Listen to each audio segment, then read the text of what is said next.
వెనుకబాటుతనానికి ముందు వరుసలోను వలస care of అడ్రస్కును చెప్పుకున్నటువంటి శ్రీకాకుళం జిల్లా విజయనగరం వైజాగ్ ఈరోజు ఉపాధి కల్పనకు వేదిక అవుతుంది అనడానికి అల్లూరి సీతారామరాజు ఇంటర్నేషనల్ ఎయిర్పోర్ట్ని ప్రారంభించడానికి వచ్చినటువంటి ప్రధానమంత్రి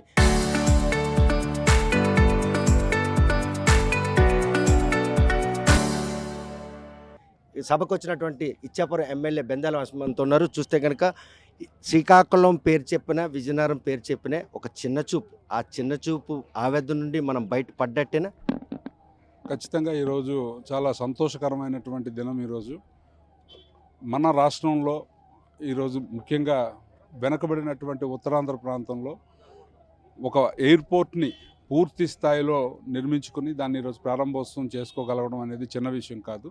మీ అందరికీ తెలుసు, చాలా వరకు వలసలు వెళ్తున్నటువంటి ఈ ప్రాంతంలో ఫస్ట్ డెవలప్మెంట్కి ఇది ఒక మణిహారంగా మణిమకుటంగా మిగిలిపోబోతున్నటువంటి తరుణంలో ఖచ్చితంగా దీని నుంచి నెక్స్ట్ ఈ దగ్గరలో ఉన్నటువంటి గూగుల్ కావచ్చు, లేకపోతే ఆర్సెల్ఆర్ మెటల్ కావచ్చు, వస్తున్నటువంటి డాటా సెంటర్లు కావచ్చు, ఒక డెవలప్మెంట్ ఊప్ అనేది ఈరోజు కనిపిస్తుంది. ఏంటంటే చంద్రబాబు నాయుడు గారు అభివృద్ధి వికేంద్రీకరణ రాష్ట్రమంతా చేస్తున్నటువంటి పరిస్థితుల్లో ఉత్తరాంధ్రకి ఇది నిజంగా చాలా అద్భుతమైనటువంటి కార్యక్రమంగా మనం చెప్పుకోవచ్చు. ఇటువంటి పరిణామాలే కొద్ది ఏళ్లలో మళ్ళీ ఉద్దానం ప్రాంతంలో కూడా అవకాశం కల్పించే ఒక ఎయిర్పోర్ట్ నిర్మాణం ప్రతిపాదన, అది శుభపరిణామం తీసుకోవచ్చు. చాలా శుభపరిణామం కదండి. ఎందుకంటే మీరు చూడండి, డెవలప్మెంట్ అనేది ఎప్పుడైనా సరే ఒక కార్యక్రమంతోనే మొదలవుతుంది. ఇప్పుడు మీరు చూడండి, ఒకప్పుడు చంద్రబాబు నాయుడు గారు అక్కడ ఏదైతే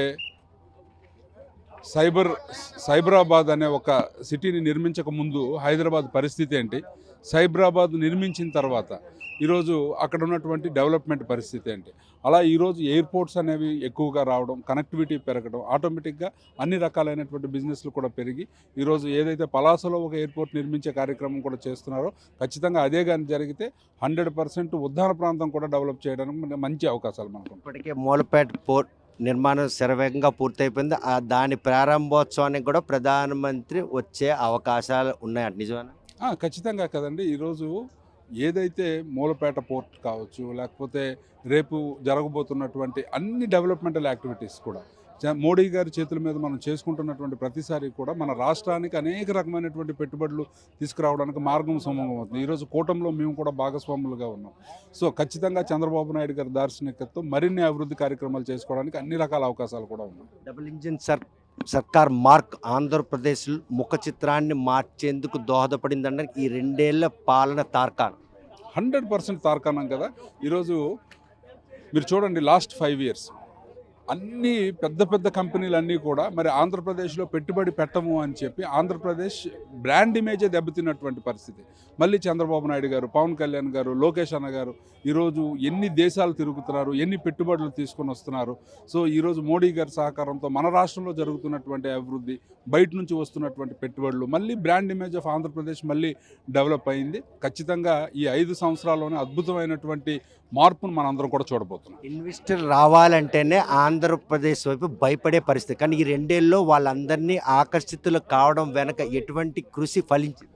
ఈరోజు కూటమి ప్రభుత్వం తీసుకున్నటువంటి నిర్ణయాలు, ఒకప్పుడు మనము ఈజ్ ఆఫ్ డూయింగ్ బిజినెస్ వైపు వెళ్తున్నటువంటి పరిస్థితిలో ఈరోజు మనం స్పీడ్ ఆఫ్ డూయింగ్ బిజినెస్ వైపు, అంటే వస్తున్నటువంటి వాళ్ళకి మనం కల్పించినటువంటి సౌకర్యాలు, వాళ్ళు పెట్టుబడి పెట్టడానికి వాళ్ళకి మనం చూపిస్తున్నటువంటి దారి అనేది సుముఖం చేస్తున్నప్పుడు ఖచ్చితంగా పెట్టుబడి పెట్టడానికి వచ్చినటువంటి వాళ్ళందరూ కూడా మన రాష్ట్రానికి. ఈరోజు మీరు చూడండి, రాష్ట్రంలో అంటే రూపాయికి 25 పైసలు పెట్టుబడులు ఈరోజు మన రాష్ట్రానికి వస్తున్నాయి అంటే just see the difference between the old leader and the new leader. ఈరోజు చంద్రబాబు నాయుడు గారు బ్రాండ్ ఇమేజ్ ఏంటి అనేది ఈ 2 ఏళ్లలోనే ప్రూవ్ అయింది కదా. ఈరోజు పెద్ద పెద్ద కంపెనీలు మీరు చూస్తే ఇదేది ఊరికే మనం చెప్పుకుంటున్నటువంటి మాట కాదు. ఈరోజు ఆర్సెల్ఆర్ మెటల్ వచ్చింది, ప్రైవేటు పెట్టుబడిదారులు. ఈరోజు అలాగే కియా ఫ్యాక్టరీ ఆ రోజు చంద్రబాబు నాయుడు గారు తీసుకొచ్చినటువంటి పరిస్థితి. ఈరోజు తీసుకొచ్చినటువంటి గూగుల్, ఎన్నో రాష్ట్రాలు పోటీ పడితే కేవలం మన రాష్ట్రంలోని కొత్తగా ఉన్నటువంటి ఈ రాష్ట్రంలో పెట్టుబడి పెట్టడానికి వాళ్ళకు ముందుకు వచ్చినటువంటిది. సో చంద్రబాబు నాయుడు గారు బ్రాండ్ ఇమేజ్ అనేది 100% డెవలప్ చేయడానికి మన రాష్ట్రంలో అన్ని అవకాశాలు కూడా ఉన్నాయి. డబుల్ ఇంజిన్ సర్కార్ మార్క్ మాత్రం ఆంధ్రప్రదేశ్పై సుస్పష్టంగా కనిపిస్తుంది. ఈ నేపథ్యంలో అంతర్జాతీయ విమానాశ్రయం ప్రారంభించడానికి వచ్చినటువంటి ప్రధానమంత్రి ఆహ్వానించారు. చాలామంది రావడం ఇక్కడ శ్రీకాకుళం ఎమ్మెల్యే గుండు శంకర్ కూడా మనతో ఉన్నారు. ఎయిర్పోర్ట్ ప్రారంభించడానికి వచ్చారు. ఈ ఎయిర్పోర్ట్ 2 ఏళ్ళలో పూర్తవుతుందని అసలు అనుకున్నారా?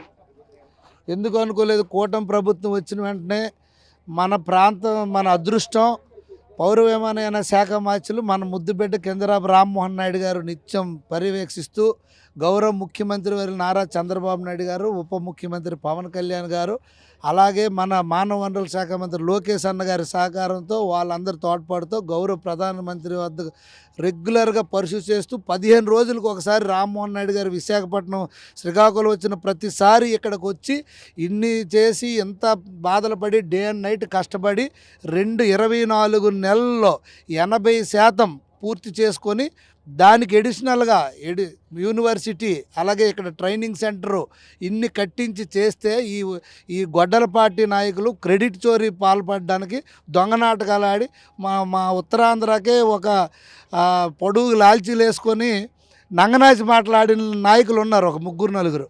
శ్రీకాకుళం మీద ప్రేమ పోయింది, ఇప్పుడు వైజాగ్ వాసుల మీద ప్రేమ పుట్టింది. మొన్న మాట్లాడుతున్నారు క్రెడిట్ చోరీ. 26లోనే వాళ్ళ నాయకుడు, గొడ్డల పార్టీ నాయకుడు జగన్ రెడ్డి చెప్పాడట ఇది ఓపెన్ అయిపోద్దని. మరి అలాగైతే అసెంబ్లీలో పోలవరం ఎన్నిసార్లు డేట్లు ఇచ్చాడు, అవన్నీ కూడా మేము చూసాం, వీడియోలు చూశారు. ఎన్నిసార్లు డేట్ ఏమైంది, పోలవరం ఎందుకు మరి ఇచ్చిన డేట్ అవ్వలేదు, ఇవన్నీ అబద్ధాలు, ఏదేదో మాట్లాడడం, క్రెడిట్ చోరీ. మేము కూటమి ప్రభుత్వం వచ్చినప్పటి నుండి అభివృద్ధి, సంక్షేమం, పెట్టుబడులు మూడు త్రిమూర్తుల్లాగా పనిచేస్తూ ఎన్డీఏ కూటమి ప్రభుత్వం అనుకుని సాధించాం. ఇది ఒక గేమ్ చేంజర్. ఉత్తరాంధ్ర కళ్ళకి రెక్కలు, ముఖ్యంగా మా శ్రీకాకుళం జిల్లాకి 2024 ఎన్డీఏ కూటమి ప్రభుత్వం ముందు తరువాత అనేది చెప్పక తప్పదు. రాబోయే రోజుల్లో మూలపేట పోర్టు కానీ శ్రీకాకుళంలో ఇది ఇప్పుడు ప్రస్తుతానికి 60 లక్షలు, రాబోయే రోజుల్లో 1.2 crores ఫస్ట్ రెండో దశ, మూడో దశ 4 కోట్లు, 25,000 మెట్రిక్ టన్నులు ఇక్కడ నుండి కార్గో ఎయిర్పోర్ట్ చేసే అవకాశాలు ఉన్నాయి. ఇది భారతదేశంలో అత్యాధునికమైనటువంటి ఎయిర్పోర్టు. ఇంకా ఇది విమానయాన రంగానికే ఇదొక తలమానికంగా ఉండబోతుంది.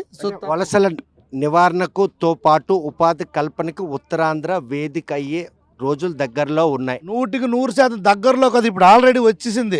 మీరు కూడా అలా చెప్పకుండా శుభ్రం చెప్పండి. ఇప్పుడు ఆల్రెడీ ఇక్కడ రేపటి నుండి, ఈ వేళ నుండి 17వ తారీఖున ఆపరేషన్ స్టార్ట్ అయితే ఇక్కడే 10,000 మంది డైరెక్ట్గా, ఇండైరెక్ట్గా 30,000 స్టార్టింగ్ నుండే స్టార్ట్ అవుతుంది. ఇక్కడ 30-40,000 మంది ఉపాధి స్టార్ట్ అవుద్ది. ఇంకా ఎంతోమంది శంషాబాదులు ఇప్పుడు చేసిన వాళ్ళు 70% మన వాళ్ళే. ఇప్పుడు అదే కుర్రవాళ్ళకి, యువతకి అందరికీ ఇక్కడ ఉపాధి వస్తుంది తప్పకుండా. ఇదైతే అల్లూరు సీతారామరాజు ఇంటర్నేషనల్ ఎయిర్పోర్ట్ ప్రారంభోత్సవం మాత్రం ఉత్తరాంధ్ర ముఖచిత్రం మారుతుంది. ఇప్పటికే ఉపాధి కల్పనకు మాత్రం పూర్తి స్థాయిలో ఇది ఎంతగానో దోహదపడుతుంది. ఎవరైతే హేళన చేశారో వారికి మాత్రం ఇది ఒక మూతోడు జవాబుగా కూడా అభివర్ణిస్తున్నారు. 5 ఏళ్ల పాటు ఈ ఎయిర్పోర్ట్ నిర్మాణం విషయంలో 2020 నాటికి ఈ ఎయిర్పోర్ట్ నిర్మాణం పూర్తవుతుందని చెప్పి మాజీ ముఖ్యమంత్రి జగన్మోహన్ రెడ్డి అండం మాత్రం హాస్యాస్పదం. 24 నెలల్లోనే ఈ ఎయిర్పోర్ట్ను మొదటి దశ పూర్తి చేసినటువంటి ఇది 4 కోట్ల మంది ప్రయాణికులు ప్రయాణించినటువంటి సామర్థ్యం, 25,000 మెట్రిక్ టన్నుల కార్గో రవాణా సౌకర్యం, ఇటువంటి అధునాతన నిర్మించిన ఈ ఎయిర్పోర్ట్ ప్రపంచానికే తలమానికైనటువంటి ఒక అంతర్జాతీయ విమానాశ్రయంగా నిలవబోతుందని చెప్పి అభిప్రాయపడుతున్నారు. అల్లూరు సీతారామరాజు ఇంటర్నేషనల్ ఎయిర్పోర్ట్ నుండి వీడియో జర్నలిస్ట్ రామకృష్ణతో సత్యం, RTV శ్రీకాకుళం.